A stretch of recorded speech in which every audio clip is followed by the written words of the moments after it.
Broadcasting from the business capital of the world, this is the Podcast Business News Network. All right, let's be honest. Being a parent is not easy. Comes with lots of challenges. Every single day can be a challenge. Your relationship with your children, helping them succeed in school. How do you navigate that? We've got somebody that can help you there, helps parents. I mean, helps everybody, individuals, people trying to grow their business. But today we're going to center on your kids, your teens. They go through so much nowadays. And Allison Cowan is with us. She's with Purposeful Pathways, lifecoaching.com. I love the fact that we're going to talk about this today because you have an education background, right? I do. Yeah, welcome. Welcome back. How's everything going? It's going well. Thank you. And it's interesting that you brought this up because I was just going through a lot of my educational materials yesterday because I felt my office was exploding. I had way too many things. And I was packing up some things that I didn't need at the moment, and then keeping some essential things that I was like, okay, I can still turn to these materials as, when it comes to parenting. So I find it very, we always have this thing, Steve, don't we, where something that happened recently with me, you bring up, and yeah. Yeah, I just thought of this today, because I have teenagers and it's always a challenge. And I hear this from so many parents and I'm on group threads with friends and that's what we talk about. Half of the conversation is about dealing with our kids and relationships and what they have going on. I don't even know where to begin, but maybe on the school side, what's your suggestion if your child is not really applying themselves in school? It's you can't keep taking away privileges if they're not doing their homework or focusing on the assignments or getting them in. And so many teachers also want to help. Like, just I'll give you another couple of days before we put the grades in. Just I want them to pass. Just you got to do the work. Go to Google Classroom. What are your suggestions in that situation? Well, first I would want to just, without any judgment, what is it about a particular class, for example, that you're so disinterested that you don't want to apply yourself? What is it? And just really want to know their answer. That's a really good point. And also the overall answer. Maybe there's something going on with your child that you're not even fully aware of. And this is where I may have people who are going to very much disagree with me, but school right now is so focused on getting children college ready. And college isn't always for everyone. Nope. Some people, maybe they want to work in the trades. You're 100% right. Maybe they want to be a plumber. And we're not allowing the children to explore areas that they might really be gifted at. You're right. You're totally right. I'll share personally. I didn't go to college. I went to a semester of community college. How come? I was already doing what I wanted to do. I got my big job, literally, not exaggerating. I was 18 and I'm still doing it. But I knew back then what I wanted to do. However, there are regrets. When I look back, I should have applied myself better in English. I should have taken those psychology classes. I should have done it. Was I a great student? No. Otherwise, I would probably would Yeah, but what are you doing? But all right. What are you doing to yourself right now, Steve? I know. Yeah, you should never look back, but you know what? That's But the advice. you just used that word. What word was that? Shoulda, Begins with an S. shoulda, should Should. have. Should. Yeah. Yeah. You just shit on yourself all the time. Like Yeah, I should on 5 myself. We talked about that. times. 5 times. Yeah. But you know what? It's not just for me. When I share that with my kids or with anybody else, even somebody who's younger, that's my advice. Whether you want to hear it or not, you probably would want to focus on that. I might be better for it. I don't know. You never know. And my experience also in education is that, okay, for example, kindergarten was a time for children to learn to socialize, to, have empathy for one another, to learn how to get along with others in a classroom. And now kindergarten is, how are their reading scores? Really? What are they doing in math? So they've pushed the curriculum earlier and earlier. And I find it somewhat inappropriate because where kids are developmentally, they're not ready at the age of 10 or 11 for these higher level thinking skills, and they're trying to force children to have higher level thinking skills that they are not developmentally ready for.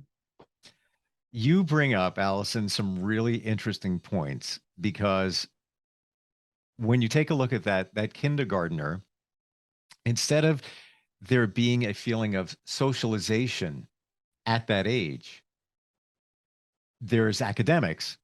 But when you look at it in today's society, by the time that child gets a little bit older, now we're into social media and there's less socialization. So it should be there. That is so essential and important, but it's not. And again, I think it's grooming for college, like you said. And then there is social media, Mm-hmm. and, teens. And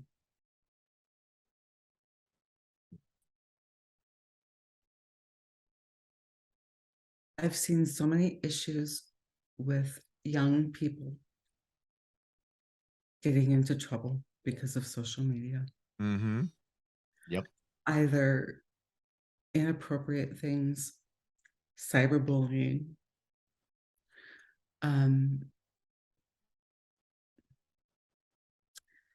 and also self-esteem, because people are posting what they want you to see and believe. And oh, well, look at this 14-year-old who just posted something that looks so amazing and glamorous and impressive. And then it's like, well, boy, the other person, the other kid takes a hit, a confidence hit. Yep. Yep. You have to, as a teen, you're holding yourself to what you're seeing. Meanwhile, most of that takes photo shoots and hours, like thousands of photos to get to, and the lighting's just right.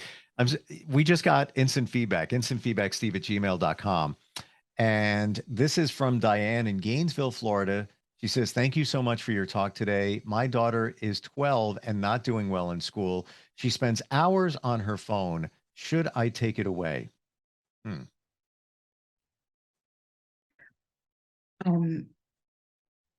Are we able to dialogue, or just I have to answer? Yeah, well, that's what we have. But you know what? This is probably not uncommon that other parents are dealing with too. So, based on what we have, unless Diane reaches back, if we have a question, we'll see. Okay, so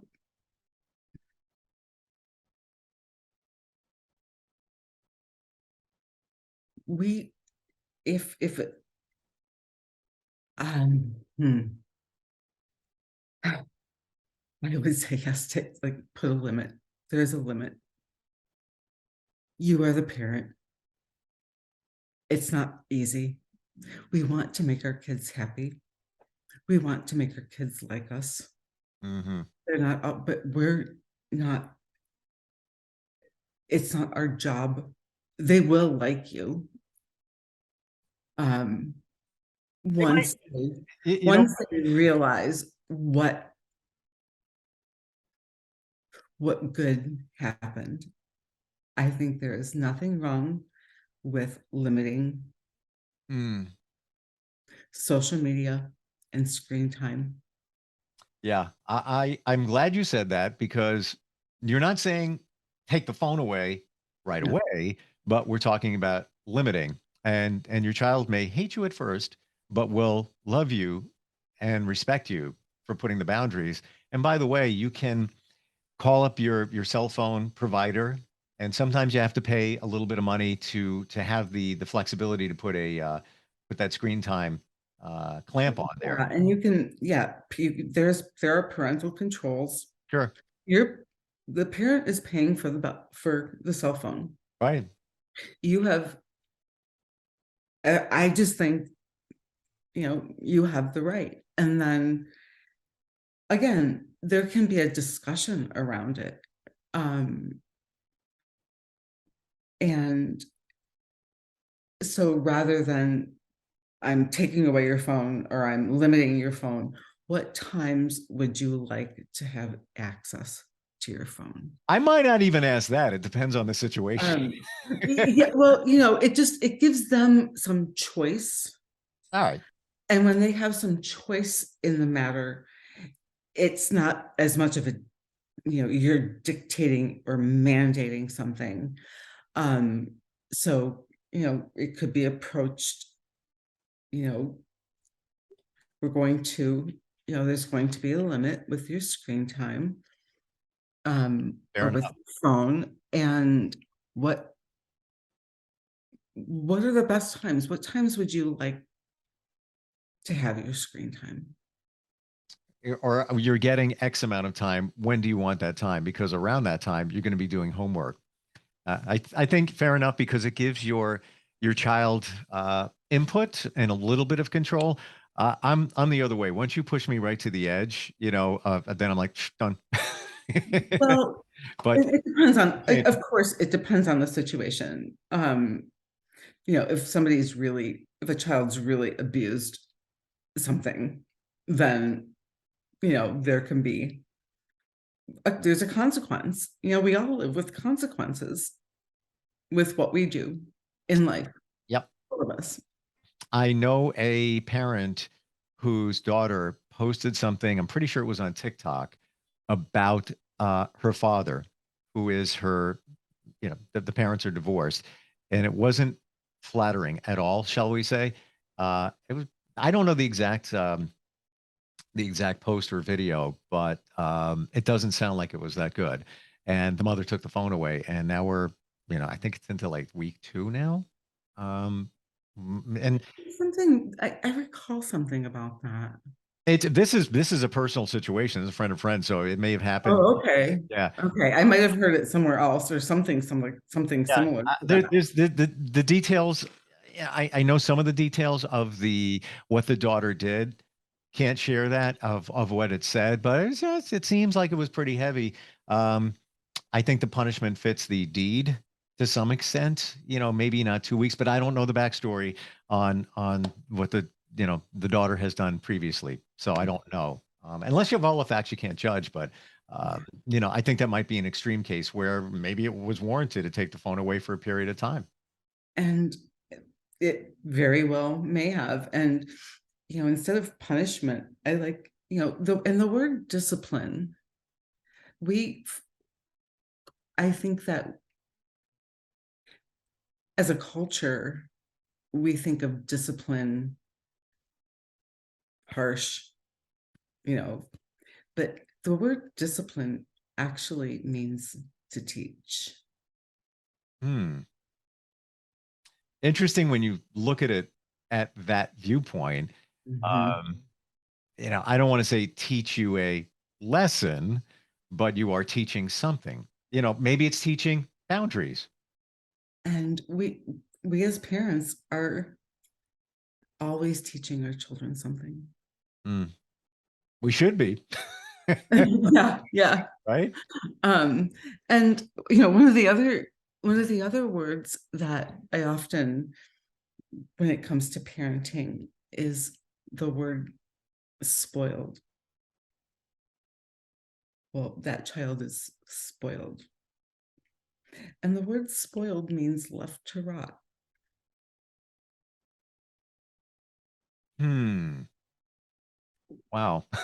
Um, now, so does that mean, you know, our parents sometimes just kind of just giving to their kids and allowing them to become um just all of a sudden I lost the word, but they just become that they think they deserve everything. Well, entitled. Entitled, Hmm. thank you. Yeah, entitled. Yeah, I was like, where's that word? I was like, come on, Brian. Know that word well. Um, I think a lot of times today, parents are working harder, maybe feeling that they can't give as much attention to their kids, especially their teens. Different when they're younger. Um, and maybe they didn't have the upbringing that they wanted, and now they want to do that for their children. So they compensate or overcompensate by buying extra things or loosening the boundaries and all of that. And you think it's a good thing, but typically it's not. Yeah, yeah, You're create. I'm going to say it. You're creating a monster. yeah. I, I've I've seen it. I know it. But your intentions are good. That's the most important thing. It's not like you're trying to or pay off your kid or whatever. You want your child to be happy, and Mhm. I want to give you this and I want to give you that, and just please do this and please do that. But more times than not, if you don't set those boundaries and you try to be the friend and the parent, sometimes it's a Mhm. recipe for disaster. Right. And you can be both. You can enjoy your children, and there are times then you are the parent. Hmm. Um, and sometimes it's like here's a kid having a tantrum, um, or becoming physically, destructive, knocking, throwing things down, whatever. Well, we're bigger than them for a reason. Pick them up. Hold them, stop them. You know, and I know that people may be totally disagreeing with me. Um, but then, there are some of the best books. They're published by through Love and Logic. And there's a bunch of them, and I have them on my shelf. And a lot of things are often natural consequences.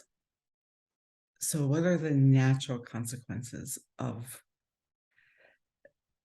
a child, whatever they might do? How do you define that? I want to know, Allison. Natural consequences. How do we define that? Um, okay, so you didn't do any work during the school year, and now you've got to go to summer school. Okay. Natural consequence. Yeah. It's almost as if you control your own destiny. And sometimes there can be a little bit of creating a natural consequence. But, I remember my daughter, and she wasn't really a difficult teen at all, but she went through some door slamming. So when she would get mad about something, she would go to her room and slam the door.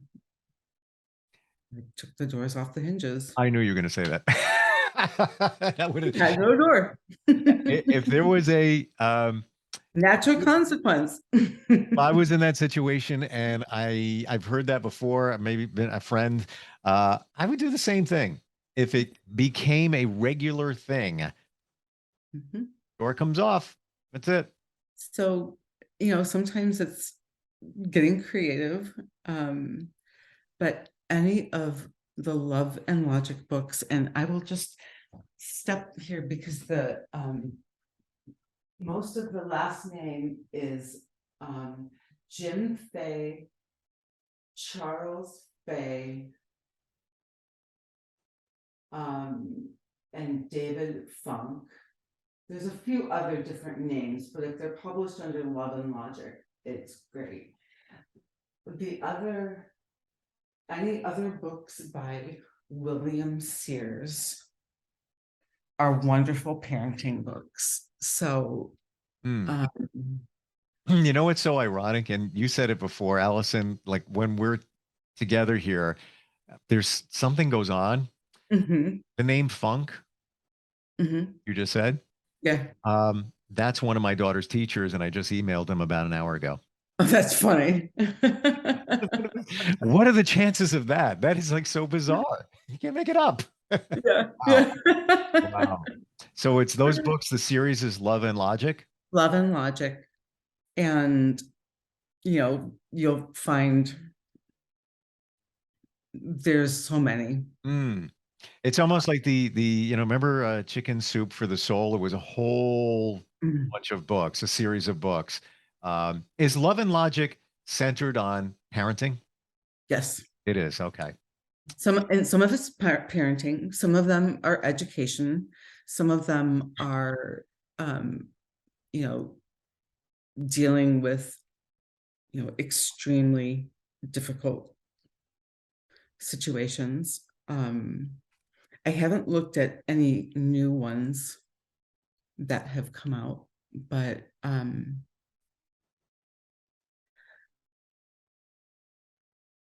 I'm curious. When I was in the classroom, self-regulation was a huge issue where a child can't necessarily regulate themselves in space and time. So I don't know if they have anything new on that. Now, we have just a minute or so left. When you say self-regulation, how would you define that? Um, the 10-year-old who hasn't learned to self-soothe and stands up in the middle of class and starts literally because they got angry about something and can't regulate their own feelings. Hmm. Even at their young age, like there's some regulation, and starts destroying the classroom. I've seen it. I had it happen. Oh, I'm coming from a teacher. Sure. Yeah, where I literally have to evacuate the rest of the class from Wow. the room. And do you think that that's because the child doesn't have coping skills, doesn't know how to deal with that? Yeah, yeah. Hmm. Wow. Yeah. And And what do it's you know, unfortunately, um, in today's society, probably what would happen is medication at some point, or it would be highly suggested, depending on the situation, obviously. But is it really needed? And again, that's like an area that I can't go into. Understood. Sure. However, you know, kids just they need attention. They need time. They need to be taught. They need to be loved. They need to be accepted. Yep. They need to know that they matter. Unfortunately, as parents, we don't always know how to do that. And that's because we go back on the way we were parented. And it doesn't mean that our parents didn't do a great job. They were using the skills that they had before that. And that's where you come in to help parents and show them the way. Purposeful Pathways, lifecoaching.com. And coming from a teacher, and I totally forgot when we, before we went on today, that we were going to talk about this, that you were a teacher for many years. So, the insight that you brought today is so fantastic on the life coach side. And then as a teacher as well, where are you going to find that? I don't think many places. As always, Allison, always great talking with you. Always great having you on. Thank you. I love it. And I always love being here. And we can communicate to our children. Maybe you're having a really bad day and you're feeling very grumpy. And it's okay to say to your child, I'm really feeling really grumpy today. This has nothing to do with you. Or if they're wanting your attention and it's not a good time, I care so much about you. Can we wait until I can give you my full attention because you matter that much to me? Yep. So, and there are ways. I love it. And most importantly, follow through. If you're going to say it, you got to do it. You can't throw the empty promises out there because that's the worst thing you could ever do. Or empty promise and empty threats are even worse. And they are even worse. Because your kid will never forget that. And you just diminished your power as a parent. Not that you have to have power, but the magic there goes away quick. Allison, again, thank you so much. And I look forward next time we get a chance to talk. I know. I'm looking forward to it as well. Thanks so much. I always love being with you and being on the show. Are you looking for even more of the podcasts and hosts that you love? The Podcast Business News Network is proud to announce that you now have even more ways to listen live. Check out the MyTuner Radio, online radio box, and Simple Radio apps on iOS and Android, or find us online. Search for Business News Network on mytuner-radio.com, or search Podcast Business News Network on streama.com and onlineradiobox.com/US. Take your podcast on the go and don't miss a minute of the action.